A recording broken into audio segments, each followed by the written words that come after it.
Hello and welcome back to another episode of Wargaming in Miniature. And today what we're going to do is, as promised, we're going to put together Robotech RPG Tactics Regult Tactical Pod in the jump mode. Okay, and as you know, the Regults, what they can do is they can like move and then jump over obstacles with like a second move.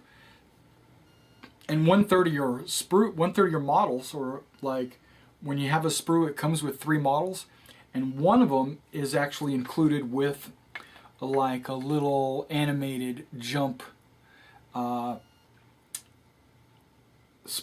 a piece that will lift your model off the ground so it looks like it's jumping. And that's the one where we're going to put together today. And I've already put together the legs. And these legs are very animated. They're very, as you can see, they are bent at the knee quite a bit.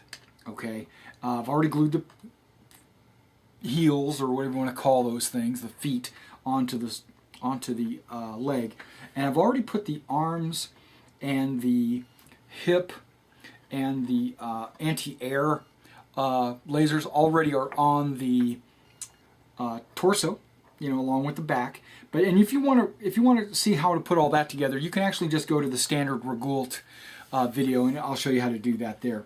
I still have to do the particle cannons and the autocannons for the front, but I didn't want to put them on yet because what that'll do, it just makes this piece harder to manipulate and handle, so I didn't do that yet. Those will be the last pieces to put on. Okay, so what I'm going to do is I've paired up or matched up the bottom of the thruster, or I call this the thrust path, or whatever you want to call it. I paired it up with the bottom of the Regult, okay, and it doesn't even have to go on there. I could glue this onto these legs and glue those legs onto the base, or I could, you can mix and match your legs with the other Regults, and every single model that you make can have a different pose. But these are the 2 that came on the sprue that looked like the most animated. So I'm using those for my first jumping model. And if you look at the top of this jump piece, I keep calling it a sprue, but it's really a piece. It comes with like a little ridge right here on the inside. And I feel that that piece should go along this mold line, or this fold right here. And so you get like the majority of your thrust piece will be in contact with the underbelly of your torso. But what that does leave is a majority of the backside of this piece is not even touching the model anywhere. Okay, so it's just like hanging out the back. Now there's no real other place to put it other than, okay, I think I might have discovered where it's supposed to go. Okay, I'm changing my philosophy here. Right here, as we go, we're learning together.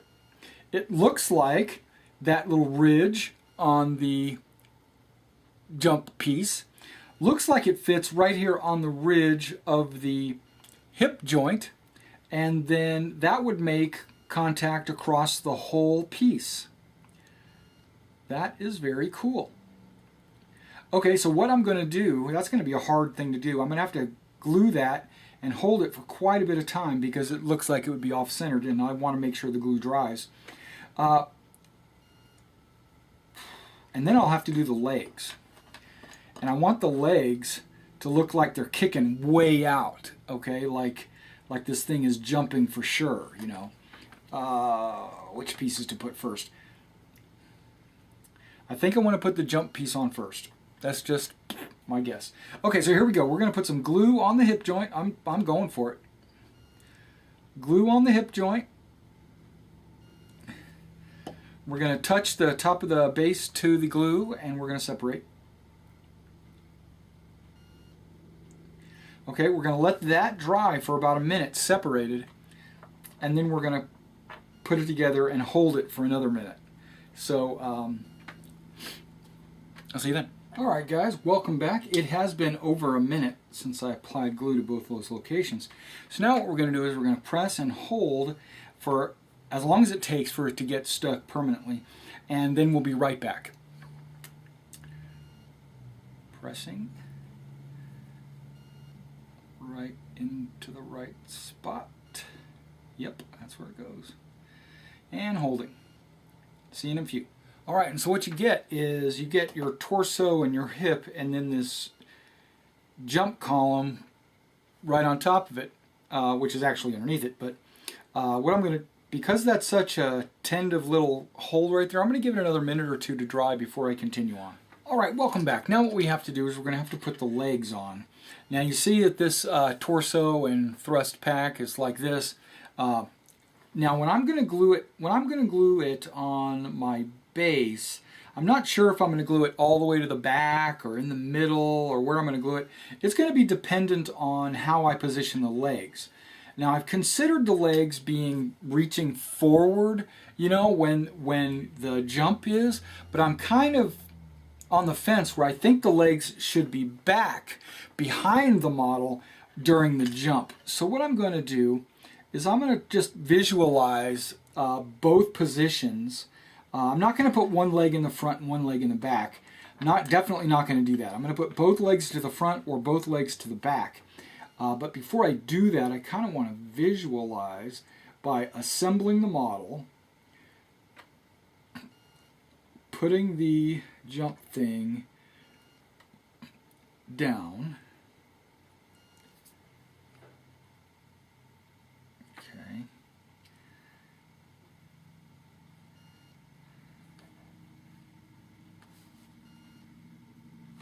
Or forward.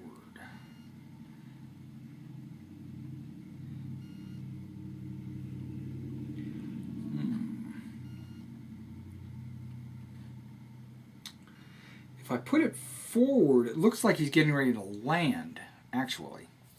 So if I put it to the back,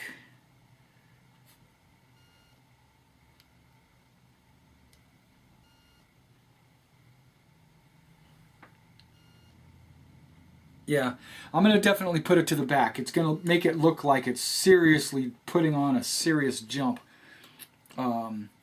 The front was just made it look like it was getting ready to land, which is not a bad pose.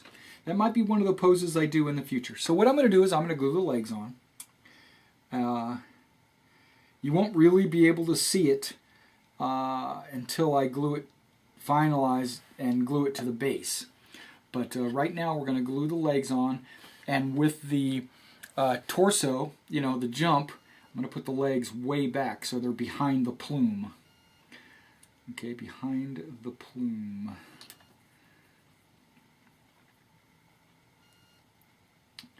Okay, and then what I'll do is I'll hold those for about 20 seconds or so, maybe longer, and we'll be right back.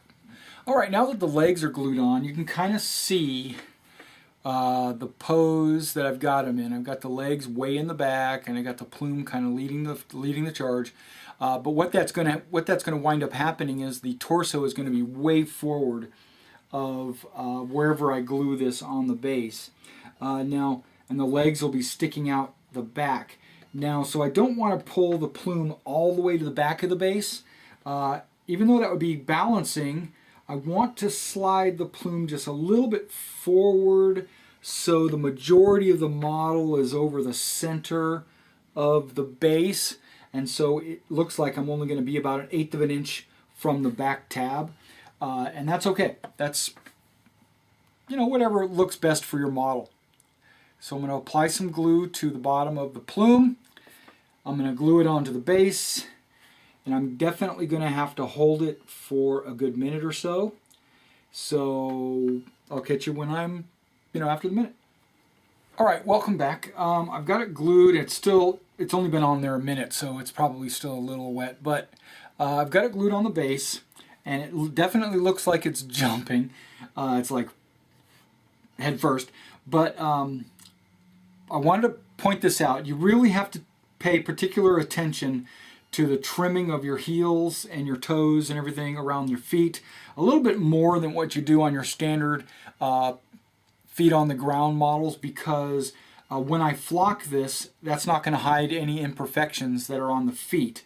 So you're going to have to pay particularly better attention, I should say, to the feet, so that when you do actually go to paint and prime and all that stuff, they'll look as good as the rest of the model. Okay, so let's let this dry for about a minute, maybe another 2 minutes, and then I'll start gluing the lasers on, and then we'll see the finished product. All right, it's completely glued together. I put the autocannons and the particle cannons on the front, so that, but if you want to see how to do all that, you can also remember go to check out the regular Regult video, and it'll show you all the basic details. But that's the model, and that's it jumping, with its legs back, in a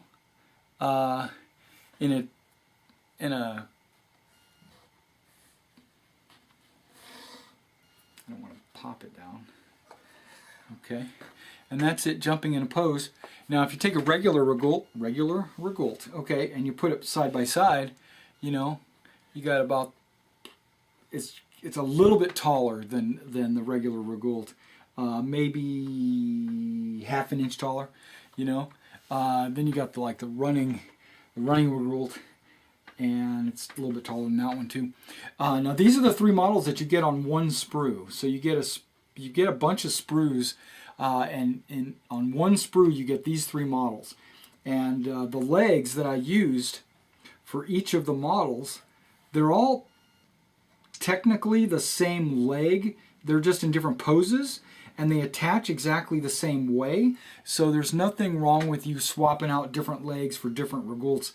It's the only difference really is the angle of the knee. How sharply bent is the knee? That's really the only difference, and how the heels glue on. But yeah, mix and match. Don't worry about it.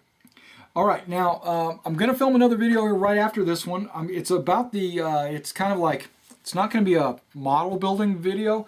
It's going to be a size comparison from a year ago. Come back and check that out. I'm going to film it here in the next 15 minutes. So thanks for coming out and checking out this Wargaming in miniature video about the assembling the Regult jumping.